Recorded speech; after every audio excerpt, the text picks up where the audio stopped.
దంపతుల ముద్దుల ఏకైక బిడ్డ లలిత దంపతుల పంచమ పుత్రికను దీపా నిదాన కవిని ఇవాళ మేము ముందు తెచ్చున్నాము.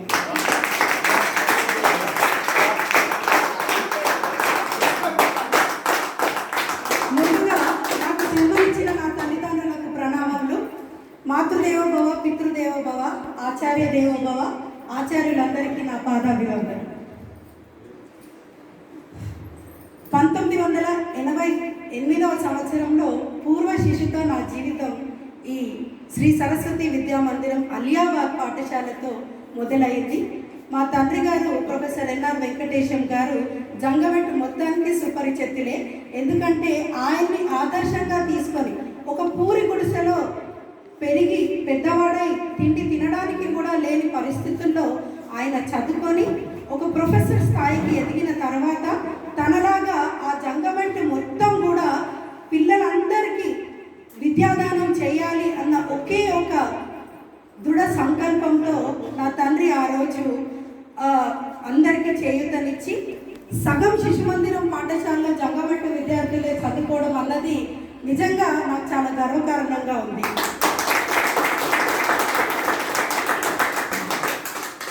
ఇవాళ నేను ప్రొఫెసర్ కూతుర్ని కావచ్చు, కాకపోతే ఒకప్పుడు మనం కూడా మన స్కూల్ దశని ఒక పూరి గుడిసె నుంచే మొదలు పెట్టాము.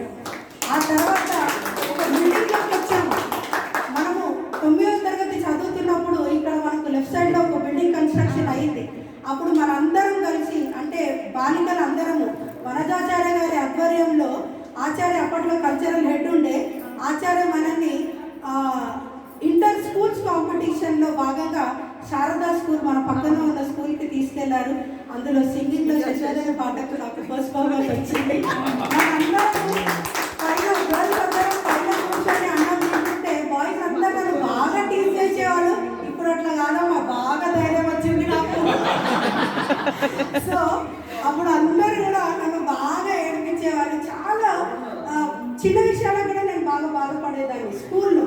ఇప్పుడు అట్లా కాదు, ధైర్య సాహసే లక్ష్మి కాదు, ధైర్య సాహసే దీప అంటూ ఝాన్సీ లక్ష్మి ఏకమాత్ర విలయం చేసిన ఆ దీప ఇవాళ మీ ముందు ఇలా నిలిచి.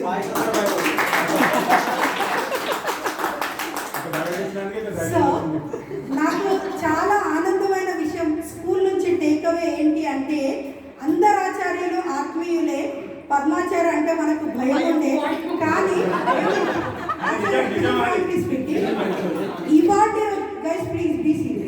ఇవాటి రోజుల్లో మనము కొలాబరేటివ్ లెర్నింగ్, అలానే కోఆపరేషన్, ప్రాజెక్ట్ బేస్డ్ లెర్నింగ్ అని మాట్లాడుతున్నాం. ఎందుకు నేను ఇవన్నీ మాట్లాడుతున్నా అంటే, నేను 5 సంవత్సరాల క్రితము ఒక ఇంజనీరింగ్ కాలేజ్, పూర్తి ఇంజనీరింగ్ కాలేజ్లో ఎలక్ట్రికల్ ఇంజనీరింగ్ డిపార్ట్మెంట్లో హెడ్ ఆఫ్ ద డిపార్ట్మెంట్గా పనిచేశాను.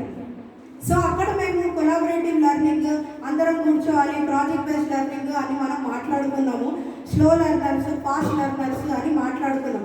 కానీ ఆ రోజులలోనే మన ఆచార్యులందరూ కూడా ఒక మంచిగా చదివే విద్యార్థులకి, ఒక మీడియంగా చదివే విద్యార్థులకి నమస్కారం బాలేశ్వరాచార్య, అలాగే ఒక తక్కువగా చదివే విద్యార్థులందరినీ కొలాబరేటివ్గా కూర్చోబెట్టారు.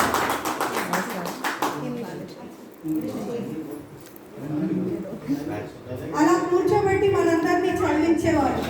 సో ఇప్పుడు కనకలక్ష్మాచార్య గురించి నేను రాసిన పద్యము నా జీవితంలో నాకు బాగా ప్రతి సెకండ్ నన్ను గుర్తిస్తుంటుంది అనమాట. అది ప్రతి చోట నేను ఎక్కడున్నా కానీ ఈ ఆరంభింపరు నీచ మానవులు విజ్ఞాయాస సంతస్తులై, ఆరంభించి పరిత్యజితులు విజ్ఞాయాత్తులై మధ్యము ధీరులు విజ్ఞ నిహన్యమానులకు నృత్యున్నతోత్సాహులై ప్రారంభార్థము నృత్యగింపరుసు మీ ప్రజ్ఞానికులు కావునని. అంటే